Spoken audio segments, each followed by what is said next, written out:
Hi everyone, welcome to the ninth episode in this series of videos, Is Marxism Still a Thing?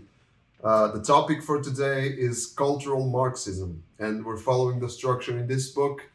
This print version is in Portuguese, but you can purchase the ebook in English. The link is in the video description or in the bio if you're viewing this on Instagram. So the first thing that needs to be said about cultural Marxism is that for many people, it's nothing but a conspiracy theory, and a dangerous one at that. If we look it up in Wikipedia, this is what we find.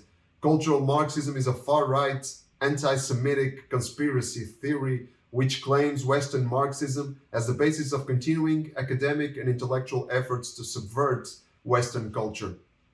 So this is the popular opinion about this expression, this concept of cultural Marxism, a dangerous conspiracy theory fostering racism and belonging to the far-right political movements. So whether or not we are inclined to believe its existence, cultural Marxism, we need to ask ourselves one question. What happened to Marxism? What happened to the Marxist ideas after 7 decades of revolutionary experiments and all the bloody tragedies that have resulted from it? What happened to the ideas that fueled all these movements in the 20th century?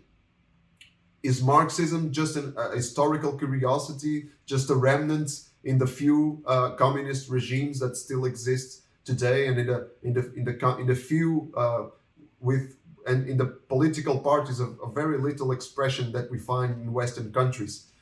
In order to understand how Marxist ideas evolve, we need to study their development from what is known as the Frankfurt School.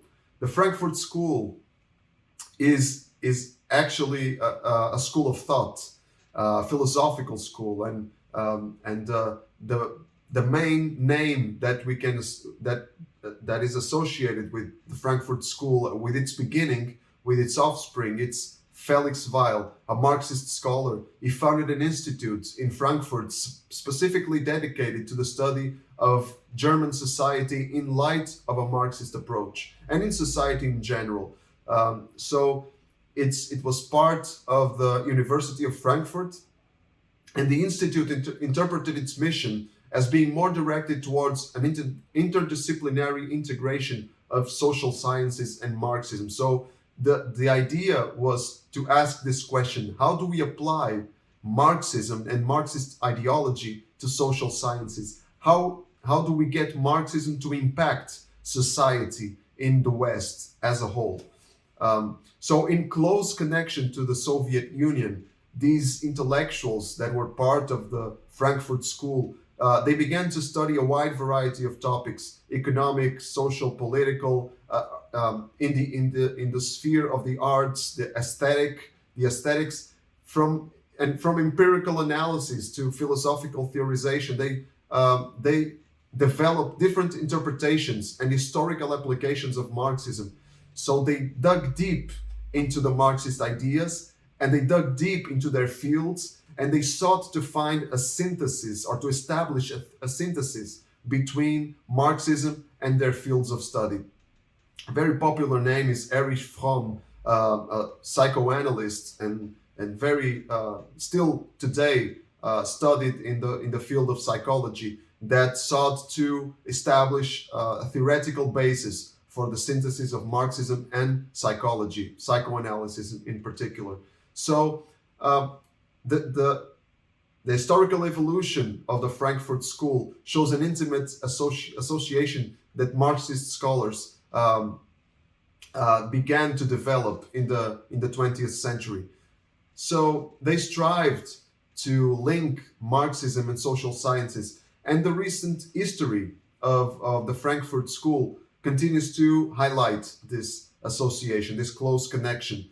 And the name of this body of knowledge that sprung from the Frankfurt School and all these theoretical approaches to different topics, that the name of that body of knowledge is critical theory.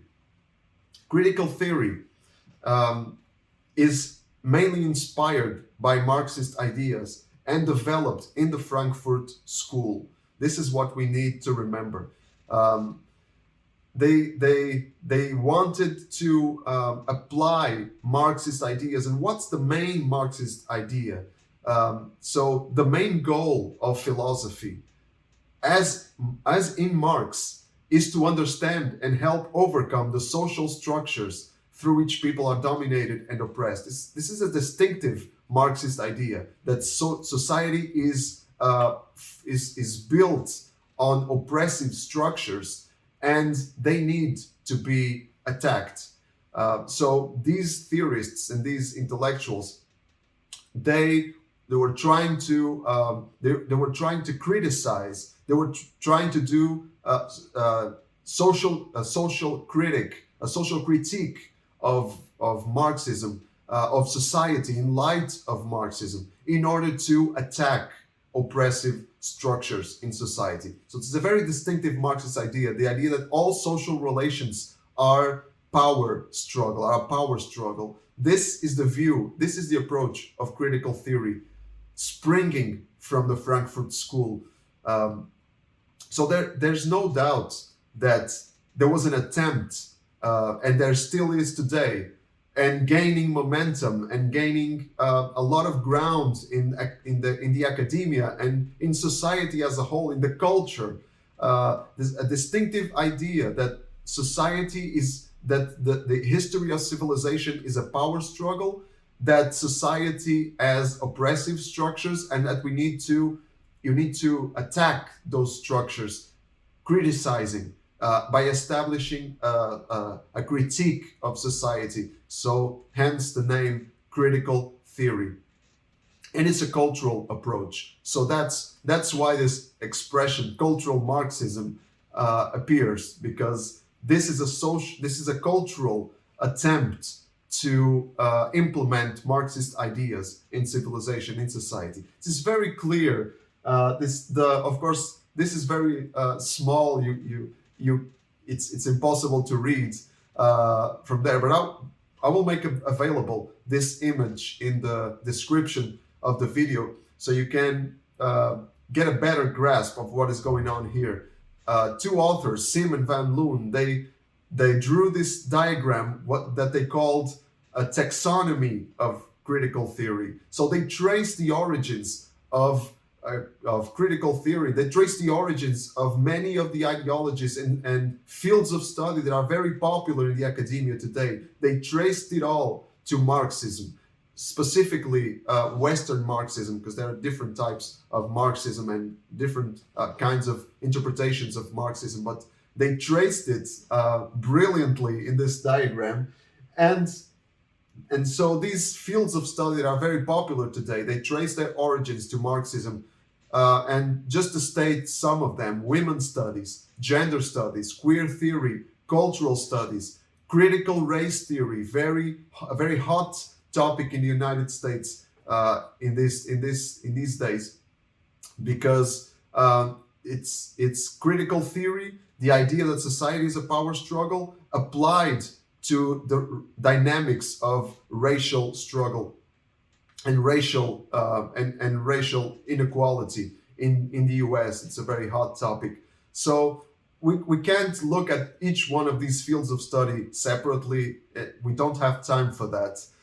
It would be a great exercise. But we will take another route. We will examine critical theory from the standpoint of Neil Shanvey, of the model, and a model that Neil Shanvey, a Christian apologist, developed. He finds four basic ideas, four pillars, four ideological pillars or philosophical pillars to critical theory, and he explores each one of them, and we will do that too in the next few videos. The four basic ideas of critical theory.